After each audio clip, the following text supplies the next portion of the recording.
Stick around for today's episode and learn how you can use memes as a PR strategy. Welcome back to Clicks and Bricks, everybody. Today we have Laurie from LBP PR. How are you doing today, Laurie? Good.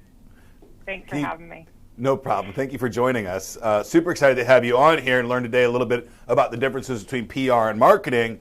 But before we jump into that, can you tell us a little bit about the history of your company and how you got started? Well, I've been in PR my whole career, except for maybe a few years. When I got out of college, I didn't know what I wanted to be until like some years later. But I've always been sort of on the promotional side of things. So PR is sort of a dovetail in from that. And I worked for a very large health club company back in the, oh God, I didn't want to date myself, a long time ago. It was before Equinox and any of that. So I was in health and fitness marketing for a long time. But I worked under the owner of the company, and she was the VP of public relations. So that's sort of where I cut my teeth. And that was pre-internet. So when I started my own business, soon after that, hit the glass ceiling and started my own business, they became a client. And I was doing business B2B, B2C, mostly B2C at that point in time. And I did a lot of event plan. That's where I did a lot of event planning back in those days too. That was a big event kind of thing. And then social media and digital media and search and all that came into play, and I kind of jumped right in. And a lot of my contemporaries didn't do that. They thought it was all bad, more or less.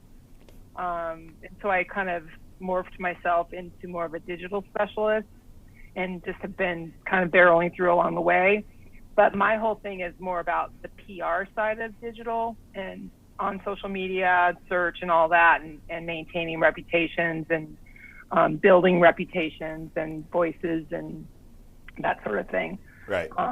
For the individuals that own businesses as well as the business itself. But I feel like the individuals are the ones that people tend to follow more online than they do the businesses. Do you know what I mean?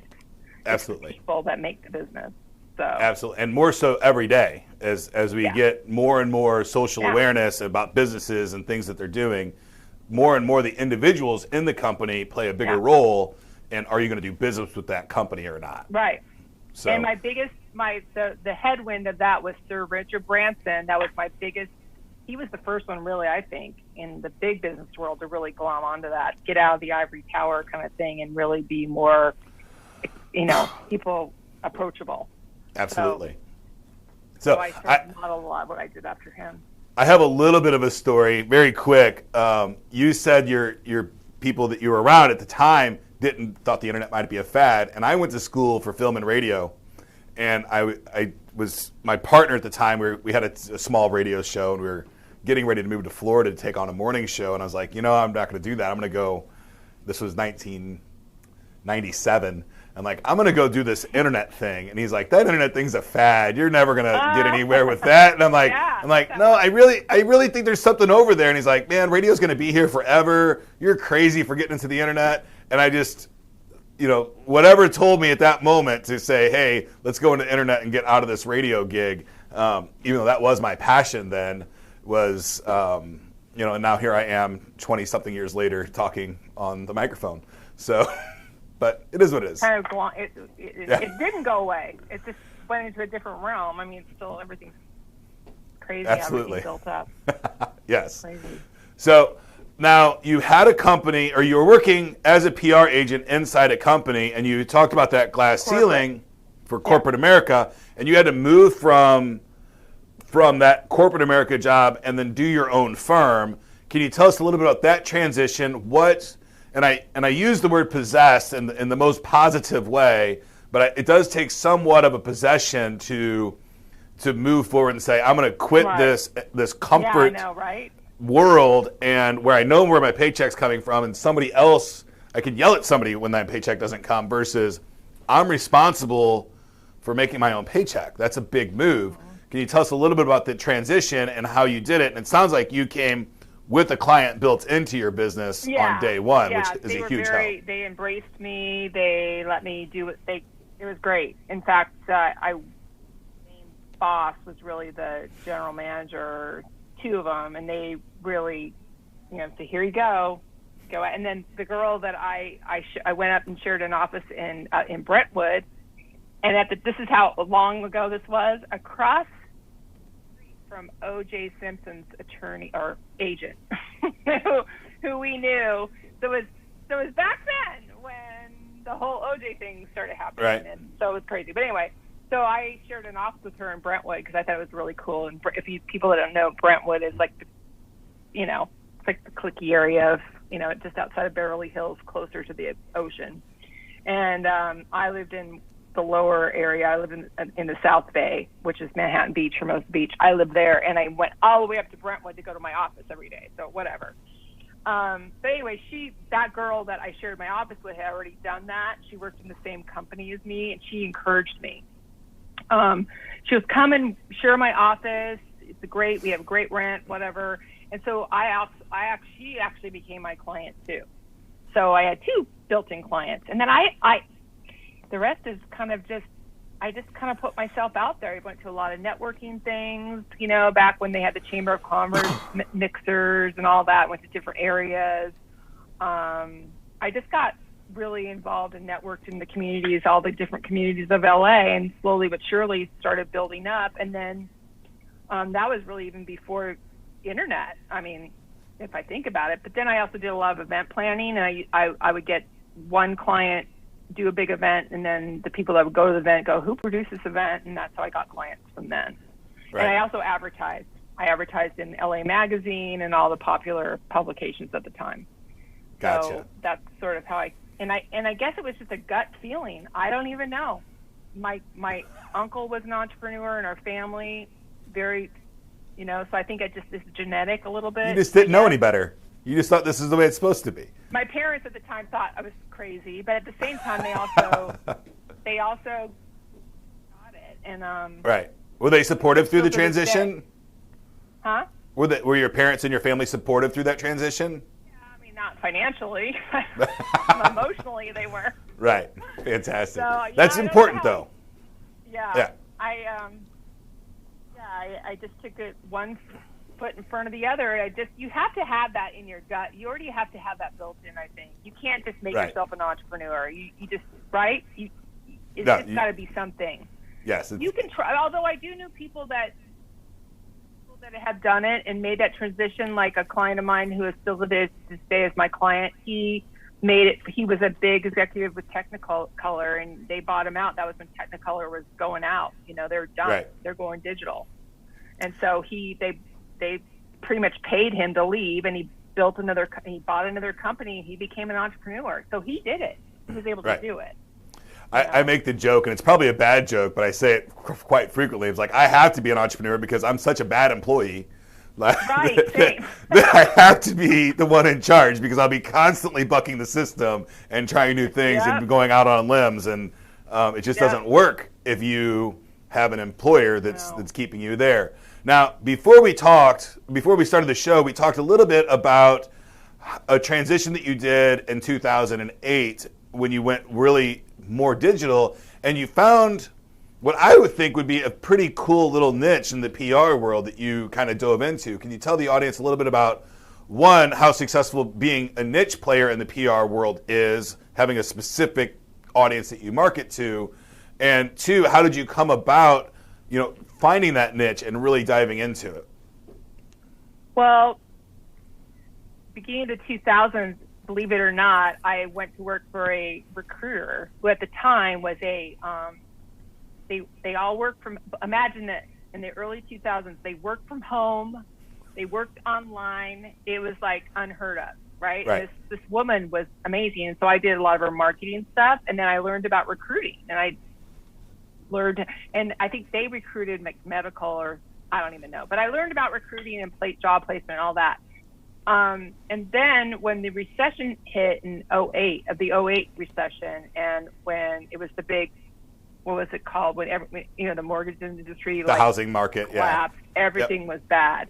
Well, so many executives were getting let go of these high-paying jobs, these companies, whether it was the big financial services industry or real estate, or I had them from all over, really. Right. And then I realized that these people need help to find. I don't even know. something just my interest. I really wanted to help these guys like me get more well-versed online, because I felt like that's where people were going to find these people. That was when LinkedIn started getting a little bit more popular and that sort of thing. So I decided to literally start emailing these, and I don't even remember how I found their email addresses. I think I had it. I think this company, I was able to scrape emails right. off of the internet. And there's a couple ones. The one software I used is still in existence to this day, right. but legit. So I ran a whole email campaign about what I could do, and what I wanted to do is do a personal PR. I called it personal PR, and I still have a domain with that name too, personal PR, because I felt like they needed someone like me to kind of advocate for them, as well as advocate for them on the, this is before search engine optimization or anything was really right. popular, but so they could look good online, in other words, because that was when Monster and all those, Career Builder and all those job boards were coming into play too. Right. All these things that were converging. So I literally found, in fact, a lot of these clients I still have to this day. I maintain stuff for them, and they liked what I had to say on an email. No one, some people went spam, but a lot of them right. liked me, and they liked what I had to say, because I wasn't trying to sell them. I was just introducing myself to them and what I could maybe do for them. And I had different levels of, service and that sort of thing. And right. I was able to help some of these guys find jobs and or launch their own businesses. So that's fantastic. Sort of where and it was fun. And I want to go back, and then too, after that, a lot of these guys that launched businesses, like the guy I was telling about from Technicolor, right. he then said, could you do this for a company, for a small business? And so that's when I started handling small businesses and a combination of them. And that's sort of what I still do to this day. So it's a combination right. of people and the businesses themselves. So you've got small business PR, and you've got personal PR, which is really designed for like a business executive. Right. Would a podcast host use a service like that? Yeah. And I do it like entertainment industry people, that sort of thing as well. Fantastic. Like smaller scale, I don't handle, I'm not a publicist that handles these, A-list type personalities, right. But I do handle a lot of, ones that are getting started, or starting, maybe they're, just launching their career and they have an album out. I have a couple people I'm talking to right now looking to do that. So, right. But I like handling executives. I think the executives and professionals and the business owners like yourself are really fun to work with, and really, some of them are very worried about not only their reputation, but do I really have? I'm not that great. Like really, right. like at some point, and I'm to hear from me. And I take a lot of classes online, and I do a lot of different classes. Right now, I'm taking another public speaking class, right, which I take all the time. But in this particular public speaking class, we have a whole, I think it's 2 weeks of study on imposter syndrome, right, which is a big problem whenever you're doing a bunch of public speaking, and all of a sudden you've got thousands of people watching what you do every single day, and you're like scratching your head like, oh shit, is this real? Like, so that's something that executives have to overcome whenever you have 5 employees and you go to 15 employees and you're at 30 and 50 employees, and you're running this thing, and you're like, holy shoot, all these people are counting on me now to make sure that they get their paycheck, right? And is this really, like, then your third grade mind kicks in, like, I'm not supposed to be doing this, I'm supposed to be playing. So that's a big problem for a lot of executives and public speakers and all kinds of stuff. And I think it's important to have some skill sets to overcome that, right? And having a PR agent and business coaches help them harness it. help people, overcome those kinds of weird things that you didn't expect to happen to you whenever you got to where you wanted to go. It's so common. It's more common than people realize. Yes, it is very common. So fantastic. So I love the niche of small businesses and business executives, helping them find their next job. And for the audience, it's so, as an entrepreneur or business owner, we are always caught up in chasing opportunity. And sometimes we chase so much opportunity that we get stuck in this weird gridlock, and we're afraid to really hone in on our niche and who our core client is and our core product, right? So it is so important to really find your niche and just go all in on it, right? And I think that somewhere in the entrepreneur brain, you get worried that there's not enough abundance. There's not enough customers of this type.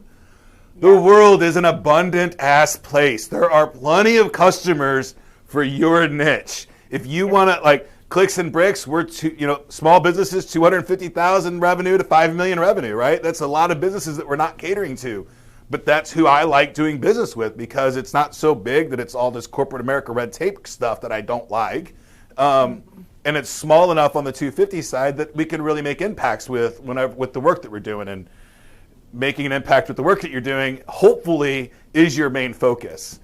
The other thing that I wanted to say is that you were talking about email marketing, and I have people tell me almost every day I hear email marketing doesn't work, Facebook marketing doesn't work, LinkedIn doesn't work, and we met over an email, right? And the email that I sent you, you opened it, you replied, or I don't know if I sent it to you or if Debbie sent it to you. I'm not sure who found you first, but anyway. It wasn't, hey, I want to sell you all my stuff. It was, hey, let's create some value together and see what happens. And we have a relationship now, and the possibility of doing business in the future is there, but there's no definite, we're not having this meeting for that. So when you're sending your emails in an email marketing campaign, you're right, it won't work if you say, hey, buy my stuff, right? that will not work in your email marketing campaign. So you have to find a way to create value for the person you're sending the email to, right? And if it's inviting them to a podcast or giving them some kind of white paper that you know is relevant to their industry, those email marketing does work.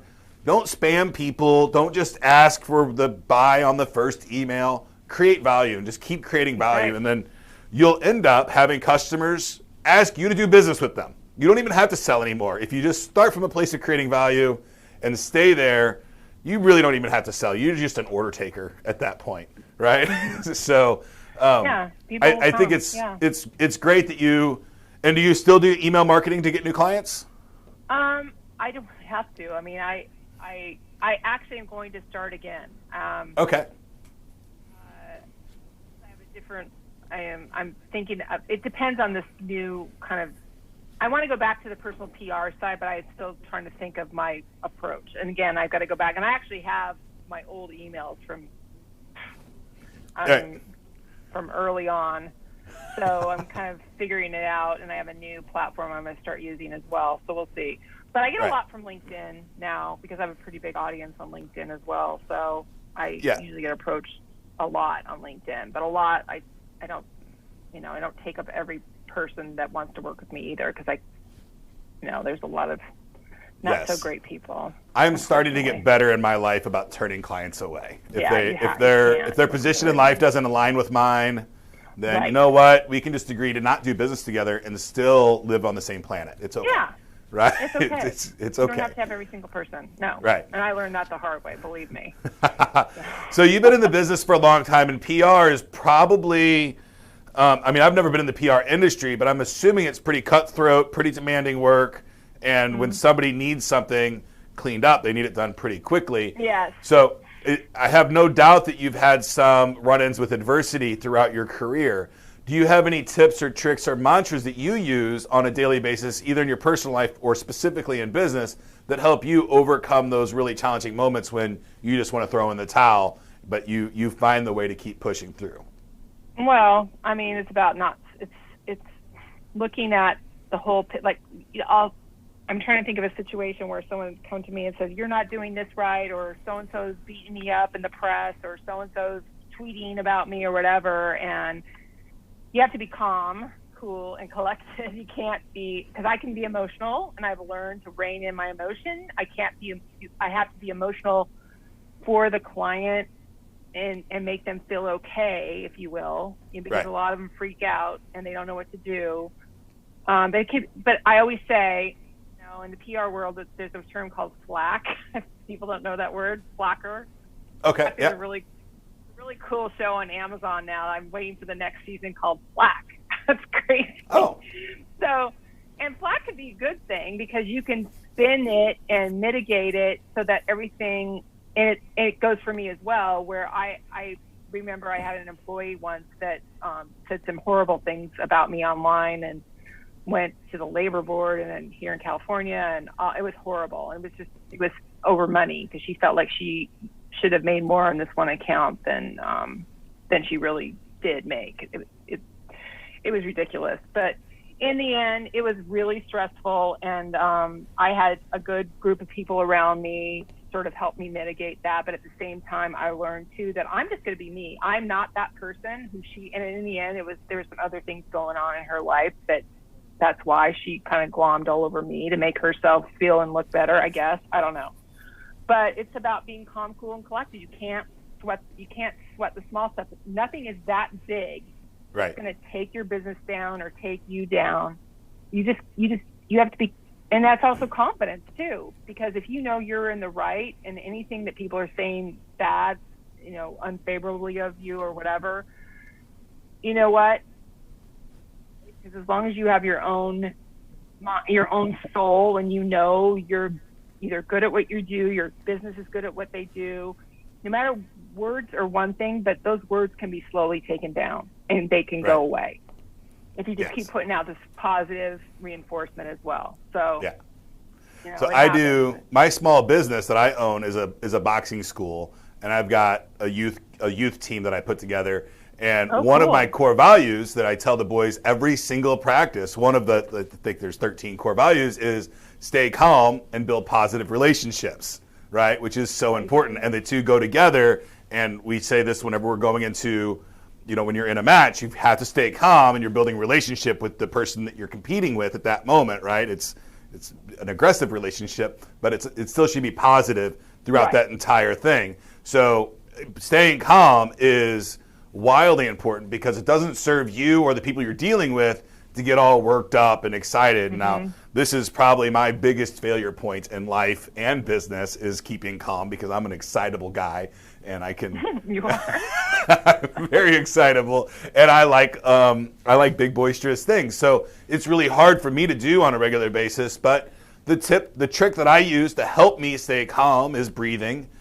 Take deep breaths, really mean that breath, and then put a big smile on my face. If I'm not in the mood to smile, if I take that deep breath and I force myself to really smile, then I can stay calm and I can move on with the day. And hopefully I didn't fail that time and yelled at the person for something they probably didn't deserve to get yelled at, or they definitely didn't deserve the amount of tone that I put into what it was. So definitely staying calm is a huge one. And if you don't, you're going to have heart attacks, you're going to get sick, you're going to have stress in your life. It's not going to be good, right? It's just not it's not good. And you don't end up really getting your positive outcome, right? I mean, if you're in this state of arguing and fighting, then you're not going to get a positive outcome. It's going to be probably a pretty negative outcome. So I think that's great advice. And, staying calm is something that you should do. You put it in your core values. And, if you need practice on it, there's thousands of hundreds of books out there that you can read and, meditate on or whatever you need to do. But, find those tips and tricks. Use your coaches to stay calm. It is a huge benefit if you can figure that out. And it took me way too long in my life to figure that piece out. Same. So if you are a business owner and you're getting frustrated and you're yelling at your staff or yelling at your vendors and all those things, take the time to really focus and look inward on why you're doing that. Try to leave that activity behind so that you can, and I promise you, if you can figure that one out, your life will start scaling way more rapidly than it is now. Yeah, absolutely. Right? So, all right. So that's adversity. Now we want to thrive, right? So we're through all the bad stuff. We've hit kind of our milestones, right? These entrepreneurs that are in their mid-20s, early 30s, they've kind of hit these plateaus, or even if they're not entrepreneurs yet, they're just working, right? Like, hey, I've got my white picket fence and I've got my house and my family and a car and, I've made it to the big time. What would you tell them if they're just, they're probably in a rut at this moment in their life, right? How do you get out of that rut and get to a thriving point in life versus just towing the line that you're currently on? Do you have any tips or tricks for the audience on that? For me, because I just kind of went through it. Well, I didn't. I kind of went. After being in business for over 20 years, you're going to have those dips. And, you do get in ruts. For me, it's about taking breaks and just thinking. Like I'll go for like I'm a big walker, so I started my career in fitness. So I'm still an instructor, but I don't teach anymore just because I don't have time.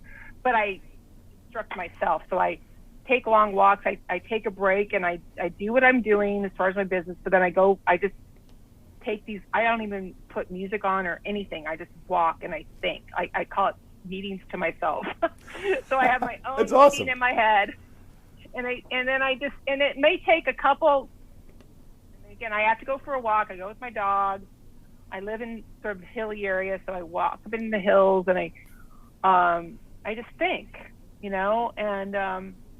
and then I get away. When I get away from that, that's when I start getting into these little ruts. You always have to keep reinventing. And I think if you're at a point where you made your, I was just like I was meeting with a financial planner today, and he's one of my new clients, and you don't ever want to stop at your first million. If you're going to make $1 million, why not make more? Right. It's like one of my clients is the same way. And another client of mine, he's like an amazing entrepreneur, and his people say, well, we've got this one segment, it's doing really well, but he's like, yeah, but we got this other segment over here that we could do so much more, and whatever. And so it's like, me to stay motivated, it's about my family. I have 2 boys, one's in high school, one's finishing college, and I want to be successful for them because I want them to have their own families and me to, be able to provide for my grandkids and stuff like that and leave a legacy. I want to leave a legacy. I don't want to leave them with I want them to carry on.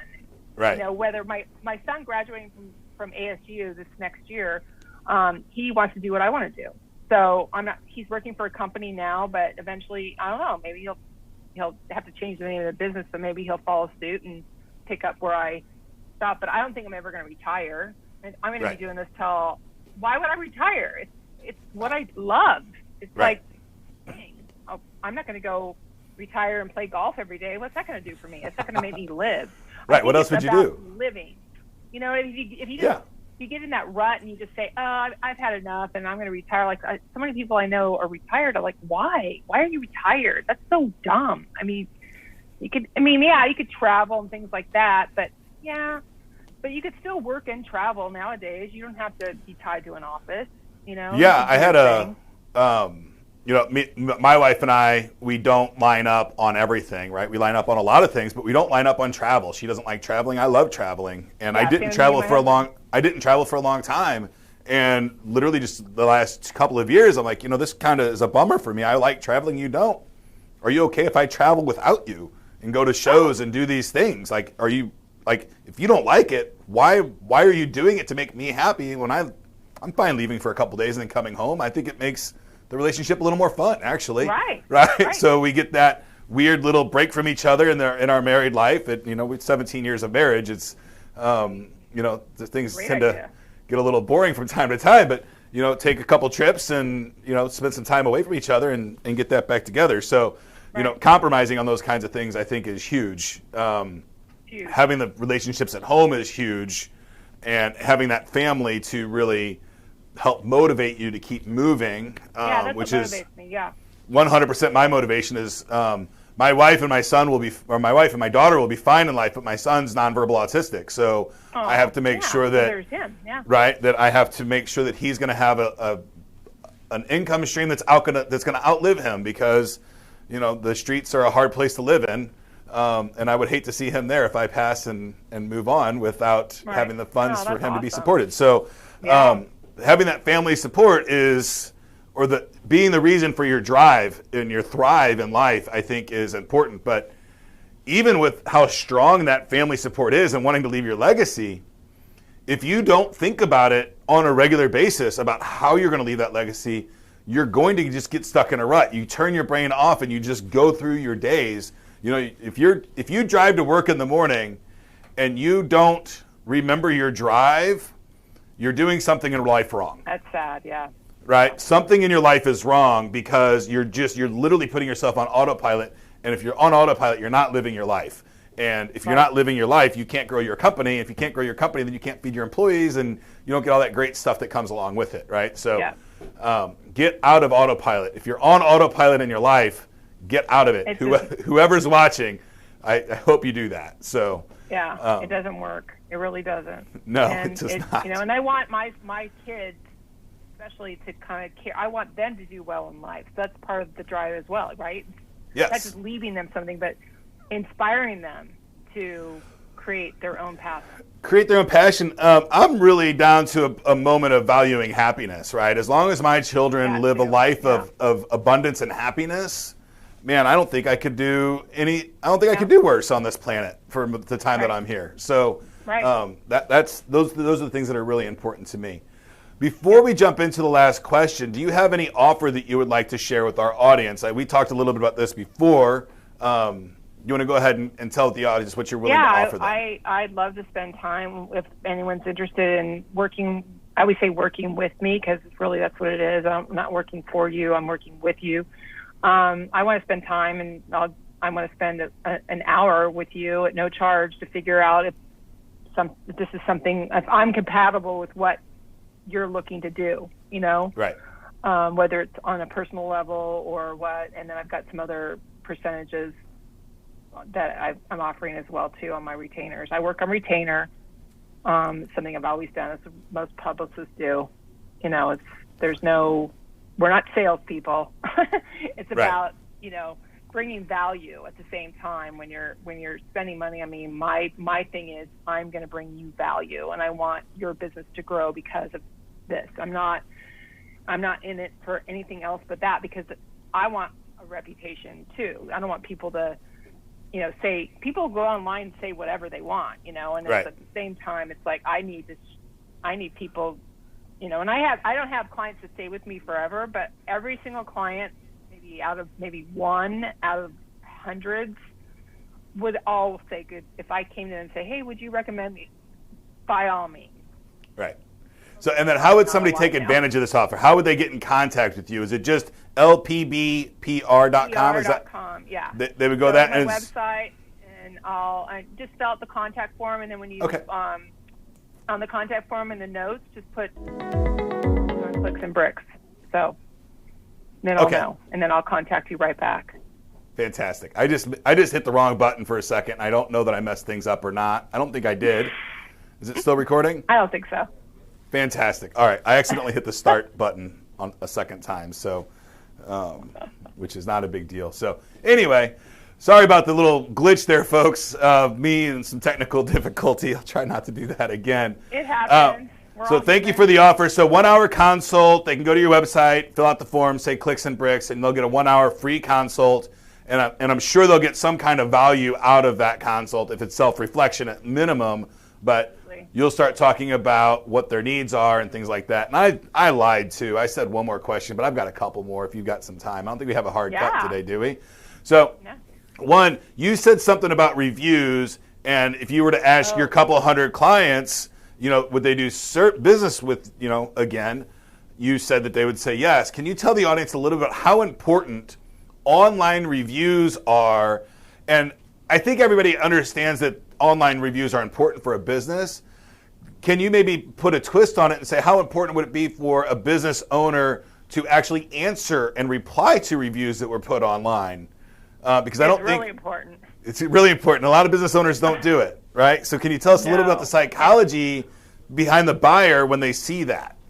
Yeah, and whether those reviews are positive. I mean, I'm really good about things taken down if they need to be taken down, but at the same time, sometimes you want, especially Yelp, they're not going to, they're really good about taking things down, but at the same time, they like a variety of things, and so they want the owners to come in and respond to these negative reviews. Well, here's why, or a lot of times people want to put on the apology tour and that sort of thing, and that's okay. Maybe because maybe they do need to apologize. Maybe it was a really bad employee or whatever.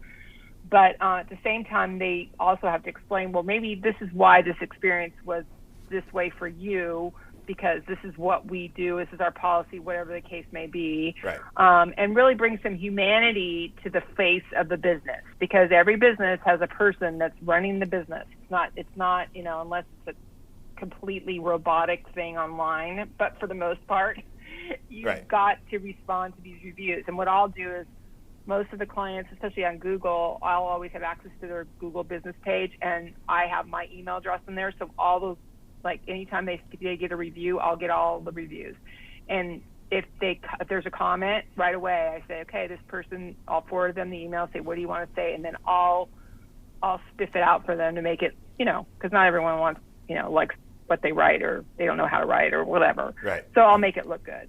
But it's very important. And certain, like, I don't have a lot of reviews. I don't ask for reviews just because it's just not the way my business runs. Mine's more word of mouth and doing things like this. I don't really depend on reviews. Well, and I think on the review management side, when I talk about reviews in my head, and I probably should have clarified this a little more, I really dive into, for a brick and mortar business, and specifically a brick and mortar service provider of some kind. Yeah. I think that reviews for a brick and mortar service provider are the holy grail, right? On so many different things. And replying to negative reviews, I think shows, I think if you have 5 stars across the board, nobody believes you, right? You seem a little fake, right? Like unless you have 2 and one of them is you and one of them is your grandma, right? then maybe you can have 5s across the board. But I think people smell fishiness when they see 100% 5-star reviews and nothing negative, right? Because it's not real. You have 5-star reviews, because I've had clients like this where they have a lot of 5-star and they have maybe 1 or 2 like kind of jerks, and people can see through that too, because then they're like, oh, we have to get this 1-star review removed or whatever. And it's like, because I've gotten things removed that are not legit, because I know all the ins and outs of what these people can do when it comes to ratings, so I can get them taken off. But sometimes it's fishy, and so they won't take them down. And so that's when you have to respond to them. And that's when some clients will go, well, don't even respond to that guy. He's an idiot, and I've dealt with him before, and it doesn't even matter. So then if you look at all these great things, why would just 1 or 2 people say bad things? I mean, that to me makes no sense. So why they're going back to that, don't sweat small stuff, because that's small stuff. Well, you've got like 8 or 10 reviews that are really 4 and 5-star, and then you've got 1 or 2 people that are like 2 1-star. I mean, they're just people that are just angry people. But sometimes they can be like, well, we sell thin crust pizza, and I'm sorry you don't like thin crust pizza, right? But and having that explanation, I have a client that just sells thin crust pizza, and they have that, it's been a negative review on their site. It's like, I don't like their pizza; it's thin crust. I'm like, well, why are you even going here if you don't want thin crust? And so then that's just an answer. Again, audiences aren't that. Audiences are they're smart. They can see. Absolutely. Now, whenever you're doing that, though, and this is a service that I think you help a customer diagnose, and because you said it a little bit before, and that's the customer voice. When you're replying to reviews online, I think it's really important to have a consistent cadence or a consistent voice for the company, right? And can you tell us a little bit about creating, like, what is a little bit of the beginning processes when you're going to create a voice for a company? Like, do you have a process to go through that? Or is that a lot of just back and forth with the client trying to figure out, what is that voice? Because I've done this a couple times with clients and go through that process of finding the company voice. Yeah. And it's very subjective and very tedious, right? It's tedious, and sometimes businesses change too, like if you want to say personality, if you will, change, or the ownership changes. Yes. Or, that's a great question, because I think for me the voice is always about, once I get sort of embedded in with, because I like to embed myself, like I'm even like an employee. I'm not just this consultant or contract person. I like to consider myself. I feel hurt when they don't include me as part of their employee base when I've been with them for 10 years or something. So getting that cadence to that voice is just, I think, about just being involved with the organization and not just being the sideline player, because then you get to the heart and soul of the company, especially on the C level, on the C-suite level. Right. And then those guys, sometimes if you're dealing with 3 or 4 of them at the very top, they're all different personalities too. So it's about getting that, and then just a consensus of the whole team and how they like to present themselves as that voice. So you just really, you got to get to know your business, and that's why you shouldn't take on hundreds and hundreds of clients. I don't take on hundreds and hundreds of clients, because I need to I need to personalize for each and every one because everybody's different. I don't care if you're the same, if you're both selling pizza, like in your example, every pizza shop's different because of the people that run that business. Well, and I think with brick and mortar businesses and servicing a brick and mortar business in the future, post-COVID, I think that company personality and company culture are going to be vital components to get people to walk in your door, right? Yes. And today you have this all these wonderful tools to promote your business for free of Facebook and Instagram and Twitter and all these things that you can use, and they're absolutely free. And it just drives me crazy when people say they don't work, right? It's just absolutely absurd. And if they don't work, they work. Then you're doing something wrong. You can look at Zuckerberg's house and tell me that how Facebook doesn't work, right? I mean, that is just, it's an absurd statement. And the sad truth is that they just don't know what to do, right? They just don't know what to do with those tools. Right. And they're not patient enough because you can't expect miracles to work in even a month. I mean, you've got to keep playing. I love the phrase of this was a 20-year overnight success. Right? I mean, that seems to be a very typical world that we live in, right? Like, hey, I've got this great success now, but it's taken me 20 years to build it to here, right? And stack all of these good things that we've had. Yeah, so people don't see that part, right? And your social media is the same way, right? I think it's a quick fix. It's not. I tell pizza parlors all the time, like, man, I'd put a webcam right there on your pizzas as you're making them in real time and let people stream that out nonstop. Yep.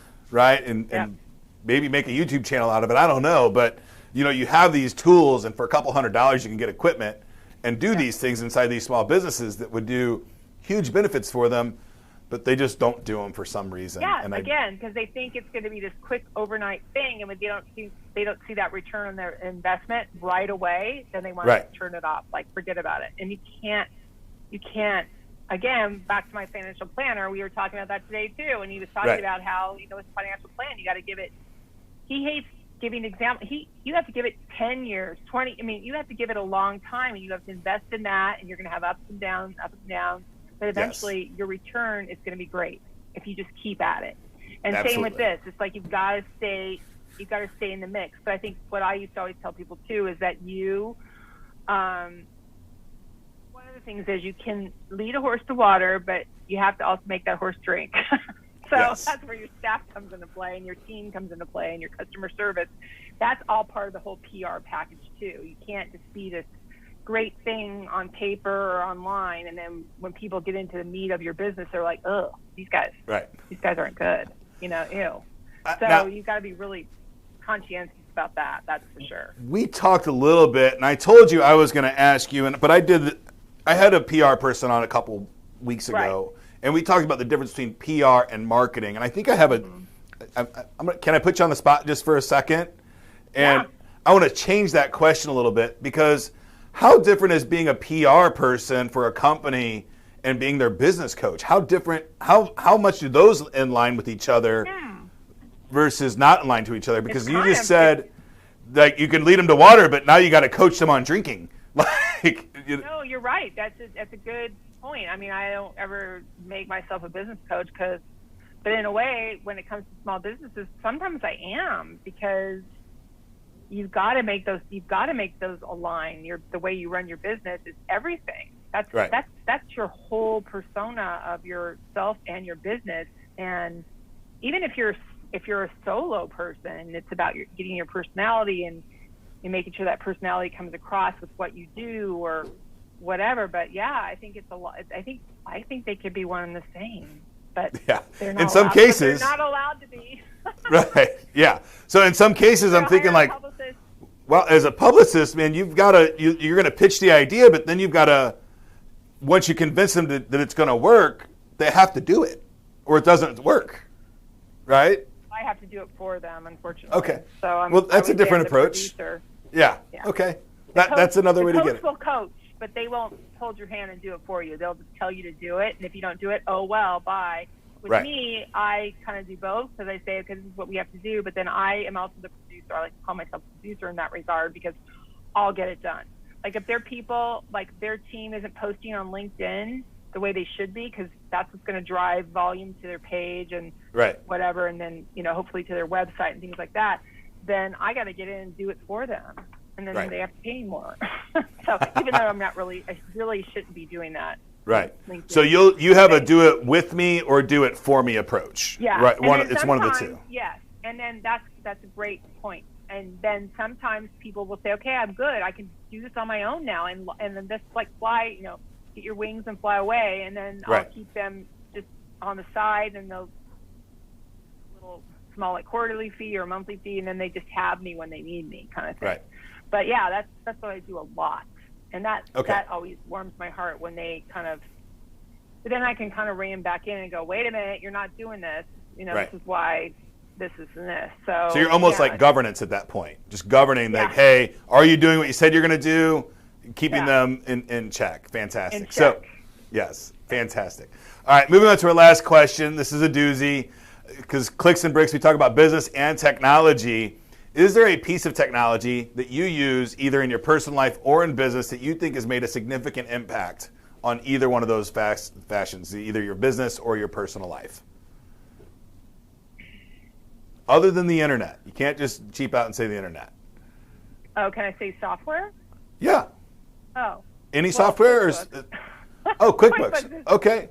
That's because I don't have to hire a bookkeeper anymore. QuickBooks Right. is so evolved that So do you think that QuickBooks you don't need a CFO for a small, and I would say, I think you're probably okay with QuickBooks under 5 million revenue, as long as you're doing cash basis, right?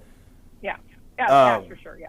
Yeah, if you're doing your taxes on a cash basis and not an accrued basis, so that you're only accounting revenue that actually showed up, not billing it and accounting it as revenue then QuickBooks is an absolutely fantastic tool for small businesses. True. You can do your invoicing, it can do your payroll, it can do a lot of stuff. PayPal.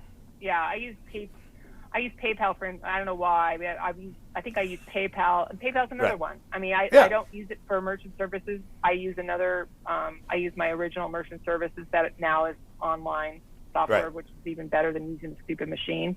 But a lot of my clients pay me. That's the other thing. I accept credit. Most of my clients pay me on credit cards Right. because they can accumulate points. It's all about the points. American Express, Visa. So I'm Yes, fine with points that, are and nice. I'll eat the cost and I just write it off. You know, Right. it's not a big deal. Yep. Except It's safer too. I tell people all the time, I'll accept money however you need to give it to me. Yeah. yeah. However you want to give it to me, if it's PayPal or Stripe or cryptocurrency or Venmo or Cash App, I don't care. That's an accountant's job to figure out at the end of the day.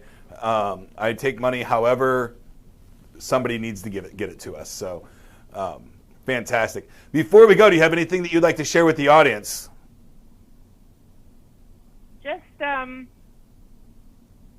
guess know the difference between digital PR and digital marketing. There's a big difference. There's a huge difference there, and we've got another episode.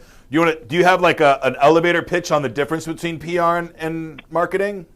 I guess it'd be, for me, digital PR is maintaining your reputation and expanding upon your reputation so that it's always in check. Right. And that in turn kind of dovetails into marketing, which is the promotion of your products or services or yourself, whatever, which is usually a service. So, and that's, that extends over into advertising as well.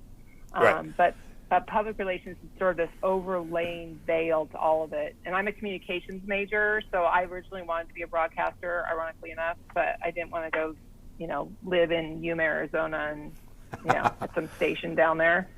Would it be I wanted to go to LA. I wanted to live in LA so bad when I was a kid. Would it be a fair statement to say that you should start with PR first and do marketing second? And I think that it's more expensive, but it's not, because in the end, you're going to have to spend on advertising. You're going to have to spend on all kinds of collaterals and I personally think an approach of PR and then marketing is a great approach, because you can use your PR pieces that work well and put them into marketing. paid advertising, right? So PR is earned or published that doesn't cost you to publish it, right? So you can publish it on LinkedIn and all. It's also owned. You own it too. Right. You own the media, or you self-publish it or something like that. you're not paying for it, so it's owned or earned, and then marketing is paid for advertising. But if you do it in a clever way, you can do your PR, and the PR pieces that take off and get a lot of traction, you can really analyze those, analyze the audience that paid off with, and start manipulating that into an advertising campaign, right? Yep. So it's really a great way to lower your cost on advertising and marketing services if you start from a PR perspective, publish that content, and then what works, parlay that into a marketing campaign is the approach that I take, at least, and I think it's one that has bears fruit more than it doesn't. Right. So and it's a good cost-effective way of doing things too, because you're not dumping all your dollars into some advertising campaign and you don't know if it's going to work or not. Yeah, right. You still have to pay the PR person to help you, manipulate and build that presence. But I think at the end of the day, you're spending way less than you are. I've got one quirky question for you. Are memes PR? Sometimes yes and sometimes no. I think they definitely are. Are. And I haven't thought about it until just now, but I think just publishing a meme on your Facebook page or your LinkedIn that's industry relevant, product relevant, and audience relevant could very well be a PR exercise. Right? So, yeah. You got to make sure it's the right kind of, but you just got to make sure it's quality and it's not over the top. It has to be in line with everything that you're doing, but it can be that simple, folks. So people love that. They love that simple stuff, Yes. Like over the top, 2,000 word blogs, whatever. Sometimes people they have no time for that. They like a little quick. Absolutely. Well, thank you so much. Yeah, thank you so much for your time today. I had a great time. I hope you did. And that's it for today. And I hope we talk again soon. All right. Thanks a lot for watching the show today, folks. Again, my name is Ken. We're going to drop a link really quick for our sponsor. It's inlink.com. My inlink is inlink.com/Ken. You can go to that one URL and get all of my social media profiles, my LinkedIn, my TikTok, everything that I have. Inlink.com/Ken. That's it for today's show, folks. Get to work.